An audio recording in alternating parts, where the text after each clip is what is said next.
নমস্কাৰ মই জিতপল গগৈ আপোনালোক সকলোকে আমাৰ অফিচিয়েল ইউটিউব চেনেল অভিক শিক্ষালৈ স্বাগতম জনাইছো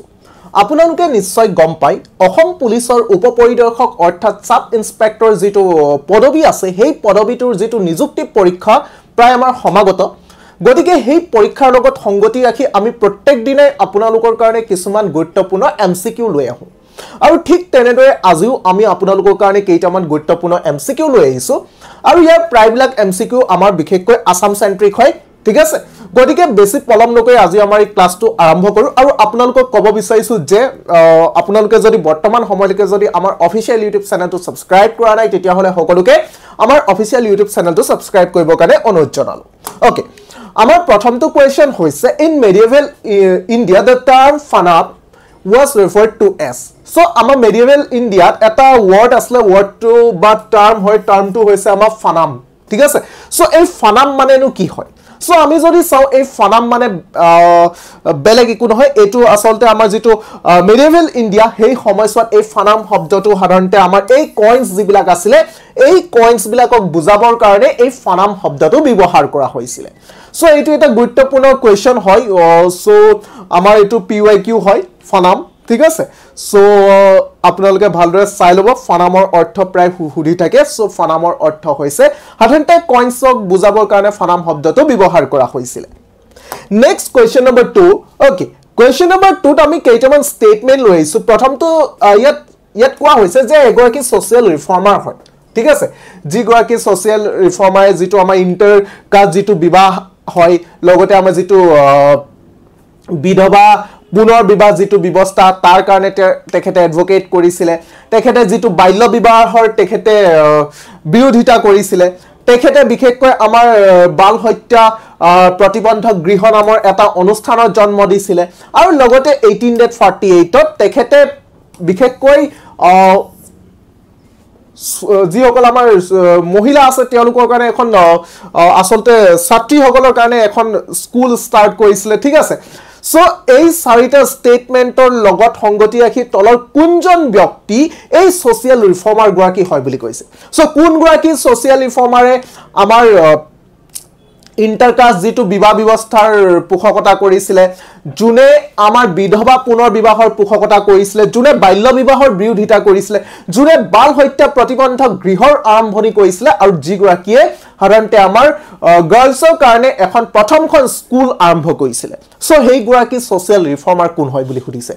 হেই সোশ্যাল ৰিফৰ্মাৰ গৰাকী বহুত এগৰাকী গুৰুত্বপূৰ্ণ আৰু ফেমাস হয় তেখেতৰ কথা প্ৰায় সুধি থাকে সো কি হ'ব পাৰে so আমি যদি চাও ইয়াৰ কাৰেক্ট আনসাৰটো হ'ব আমাৰ অপশন নম্বৰ ডি সাবিত্ৰীবাই ফুলে so সাবিত্ৰীবাই ফুলে সাধাৰণতে ইন্টাৰকাষ্ট যেটো আমাৰ মেৰিজ হ'ব পাৰে উইডো ৰিমেৰিজ হ'ব পাৰে ঠিক আছে তাৰ কাৰণে এডভোকেট কৰিছিল তেখেতে আমাৰ চাইল্ড মেৰিজৰ বিৰোধিতা কৰিছিল তেখেতে বাল হত্যা প্ৰতিবন্ধক গৃহৰ আৰম্ভণি কৰিছিল আৰু 1848 ত তেখেতে গাৰ্লছৰ কাৰণে প্ৰথমখন স্কুলৰ আৰম্ভণি কৰিছিল ঠিক আছে আৰু তেখেতে হৈছে আমাৰ সাবিত্ৰীবাই ফুলে নেক্সট কোৱেশ্চন নম্বৰ 3 ইয়াত আমি যদি চাও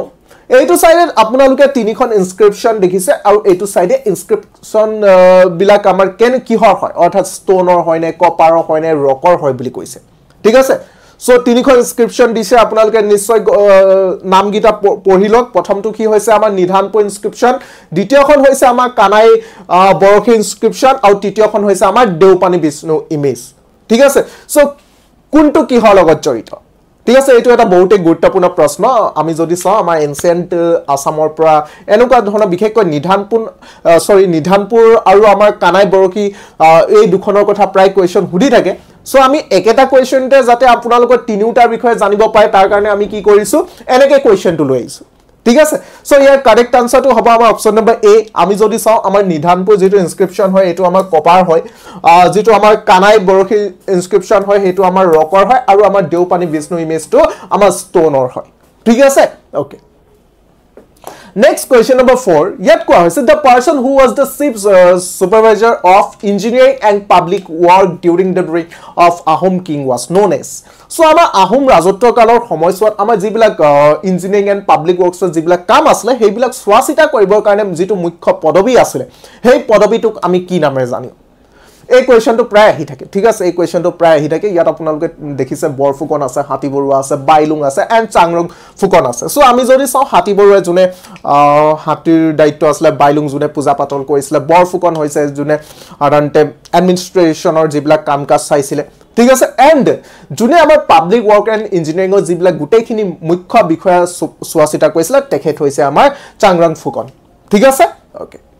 Next question number 5 the historic Guhai Komalali connect so amar jetu historic jetu amar Guhai Komalali hoy ঠিক আছে এই যেটো আমাৰ গুহাই কমলালী এই গুহাই কমলালীটো সাধাৰণতে কোন দুটা অঞ্চলক কানেক্ট কৰিছিলে ঠিক আছে সো আমি যদি চাও গুহাই কমলালী সো প্ৰথম কথা হৈছে গুহাই কমল কোন সো গুহাই কমল হৈছে আমাৰ নৰনাৰায়ণ আমি সকলোৱে জানো যিখন আমাৰ কুশ সাম্ৰাজ্য আছে কুশ সাম্ৰাজ্যৰ ৰজা নৰনাৰায়ণৰ ভাতৃ আছিল আমাৰ গুহাই কমল সো গুহাই কমলৰ তত্ত্বাৱধানত আমি যদি চাও দুটা অঞ্চল কানেক্ট কৰা হৈছিল কুচবিহাৰ এণ্ড নাৰায়ণপুৰ ঠিক আছে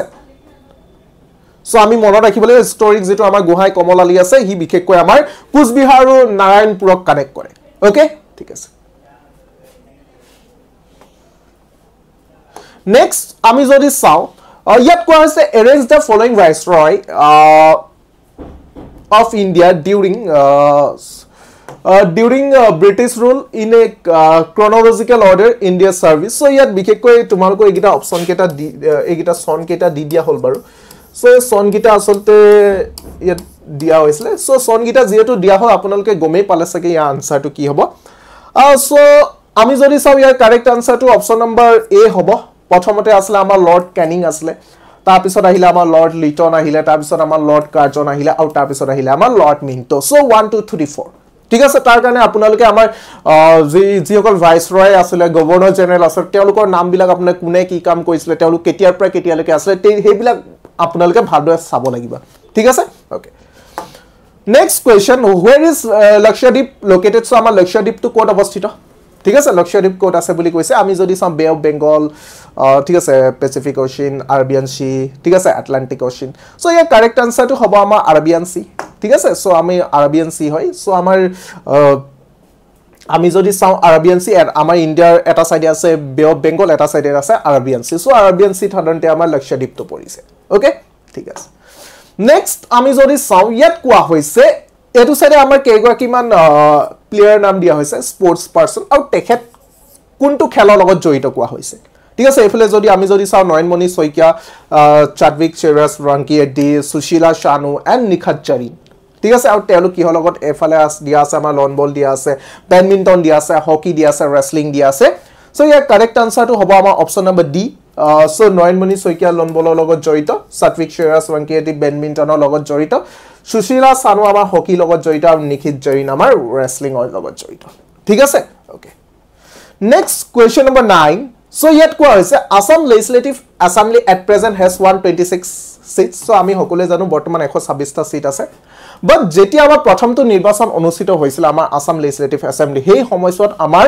Assam Legislative Assembly টোটাল কিমানখন সিট আছিল ঠিক আছে সো ইয়াৰ কাৰেক্ট আনসাৰটো হ'ব আমাৰ অপচন নম্বৰ বি যেতিয়া আমাৰ প্ৰথমবাৰ বাবে আমাৰ অসম বিধানসভা নিৰ্বাচন অনুষ্ঠিত হৈছিল সেই সময়ছোৱাত আমাৰ আফটাৰ ইন্ডিপেন্ডেন্স ঠিক আছে ইয়াত কোৱা হৈছে আফটাৰ ইন্ডিপেন্ডেন্স সেই সময়ছোৱাত আমাৰ 108খন আসন আছিল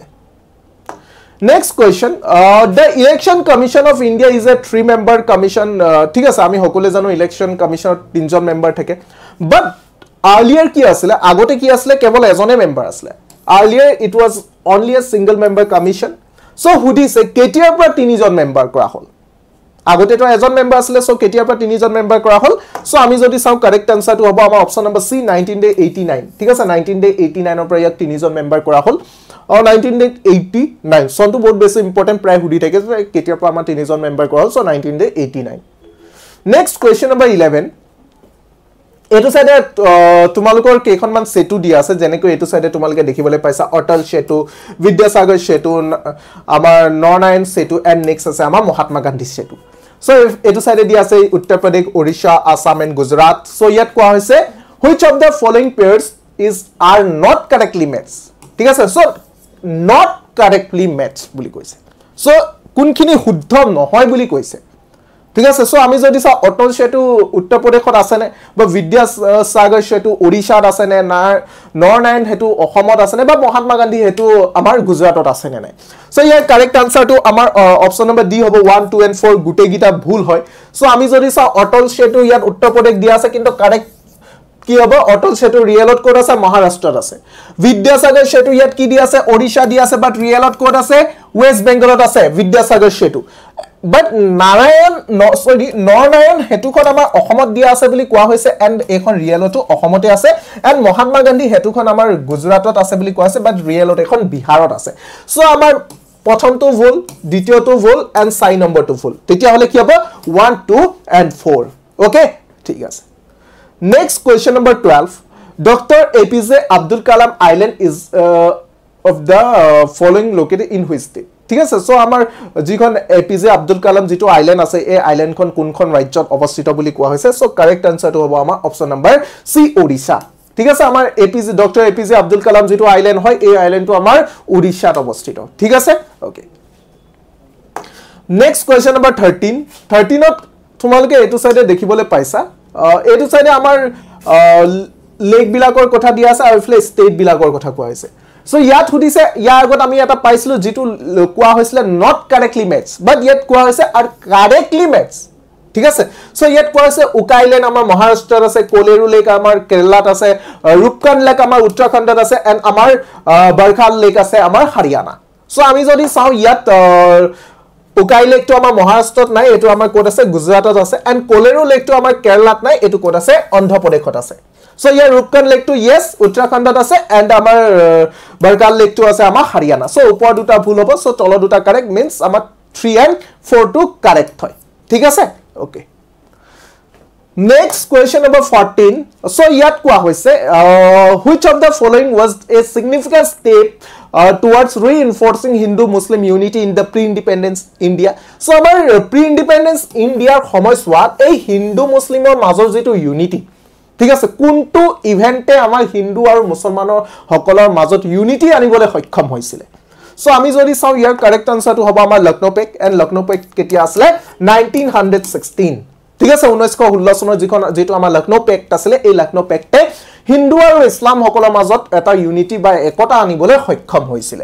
এন্ড নেক্সট কোৱেশ্চন টু আমি চাই লও এইটো এটা important question who was the sound recordist of the Assamese movie Joymoti ঠিক আছে সো আমাৰ যিখন অসমীয়া চলচিত্ৰ জয়মতী এই অসমীয়া চলচিত্ৰ জয়মতীৰ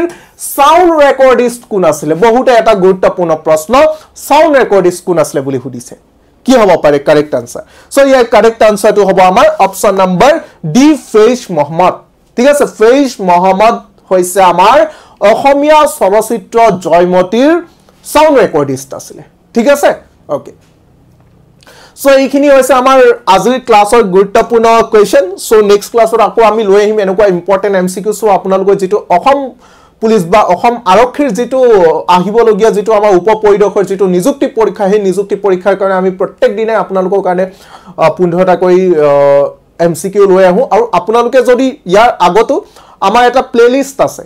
ঠিক আছে অসম আৰক্ষী এটা প্লেলিষ্ট আছে আপোনালোকে যদি হে প্লেলিষ্টটো চোৱা নাই তেতিয়া হলে আপোনালোকে প্লেলিষ্টত গৈ আমাৰ অসম আৰক্ষী প্ৰায় 1500 প্লাস এমসিকিউ আছে এমসিকিউ খিনি চাব পাৰিব ঠিক আছে এন্ড আপোনালোকে যদি ক্লাছটো কৰি ভাল পাইছে তেতিয়া হলে লাইক কমেন্ট কৰিবলৈ নাপাহৰিব তেতিয়া হলে আজি ক্লাছটো আমি ইমানতে সমাপ্ত কৰিছো নেক্সট ক্লাছত পুনৰ লগ পোৱাৰ আশাৰে সকলোকে ধন্যবাদ জনাম